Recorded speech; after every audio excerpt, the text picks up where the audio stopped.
Hello, this is cybersecurity expert Reginald Andre, and can you believe it? We are on day 15 of celebrating National Cybersecurity Month, where I'll be going live throughout the month of October, letting you know everything about cybersecurity for your business, and everything that I'll be talking about is applicable where you can go in the office first thing in the morning and be able to go to your executive team, go to your CEO and say, watch this video. This is something that we can do right now.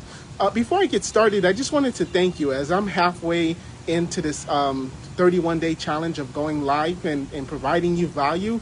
I just want to say thank you so much for sharing. Thank you so much for liking.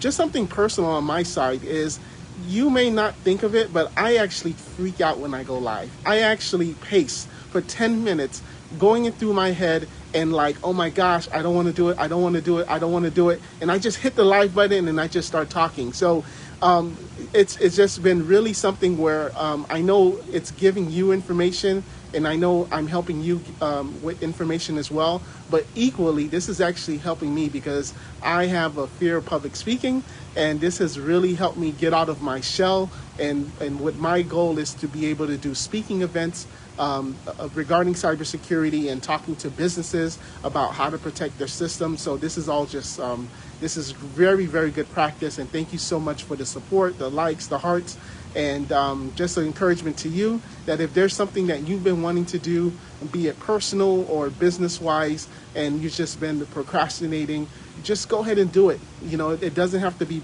perfect. You know, done is better than perfect. So again, just to thank you. And if you haven't already, please like and subscribe so that you can be notified when we do go live. So today's topic, I'm going to be talking about the state of Colorado has, there was an article about the state of Colorado where there was about 35,000 employee information that was accidentally leaked or given out to the Department of Education and some state and college universities. So the state of Colorado, they had a Excel spreadsheet that had a PII, which stands for Personal Identifiable Information, and this spreadsheet had state employees' names, addresses, social security, email address, personal information, date of birth, you know, everything that a hacker would love, because they can then do identity theft. Now, the state of Colorado didn't necessarily get hacked, but what happened is either their system or an employee accidentally sent this spreadsheet to the state colleges, and I guess a group of state colleges that the state talks to, and they accidentally sent this spreadsheet. Now, the state is saying, well, they retracted it. They spoke to everybody on the senders list, and everybody on the senders list promised to delete the Excel spreadsheet. So there was no harm, no foul. Now, I hope that's true, but what we learn in cybersecurity is a lot of times companies will wait for a long time to actually admit that something went wrong.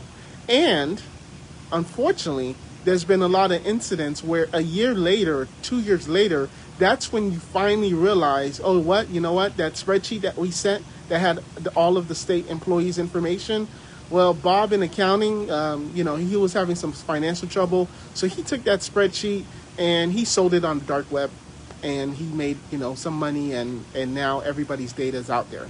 And who's to say that can never be tracked? So we're not going to play Monday morning quarterback and talk about that particular incident, but what we will talk about is how we practically right now in your business make sure that this is prevented, or at least help mitigate that risk, so that if an employee does have a sensitive Excel spreadsheet, a sensitive document, a sensitive PowerPoint, or anything that's confidential that you would not want the outside world to see, what can you do to make sure that that cannot spread out to the internet? So the first thing that I would recommend is what is called encrypting. Now, think of encrypting as playing Scrabble, and now you're just jumbling all the words together. So an encryption is when you put a layer on top of that Word document, on top of that spreadsheet, or if it's a folder, and you put something on top of it. You apply this encryption rule that if somebody who's not intended to see this file opens the files, it's going to be jumbled and they're not going to be able to see it. And that's what the encryption does. Now, it does take a cyber expert or an IT expert to set up the encryption, and there are certain things that you do have to follow, because let's just say you're sending the encryption file internally to somebody else and they're not part of that list that's going to be able to see it, then naturally then the person that is trying to open it that doesn't have permission won't be able to see it. So that does take some time, it does take some training and practice, but nevertheless that is something that internally in your business you should try to apply, that says, okay, this folder, there's only me and the CEO that can be able to view this folder. And if anybody else tries to see it, because they don't have the permissions to see it, when they do open it, it's all going to be garbled. And had the city of Colorado implemented something like this or enforced something like this, they wouldn't have this egg on their face right now. Now, the second thing that you can do is where you can actually set up in your email system rules that if someone is sending out information in the body of the email or an attachment, the system will scan the email, the body of the email or the attachment, and it will see if there's any personal information. So, for example, if it has someone's name and then it notices that there's a social security on it because it's 3 digits dash 2 digits dash 3 digits, for example, it's going to say, hey, nope, we can't send this because there's some PII information, and the corporate policy is that you have to now fix that, remove it, and then will allow you to send it. So it essentially blocks it. So those are the two things that you can do so that what happened to the state of Colorado does not happen to you.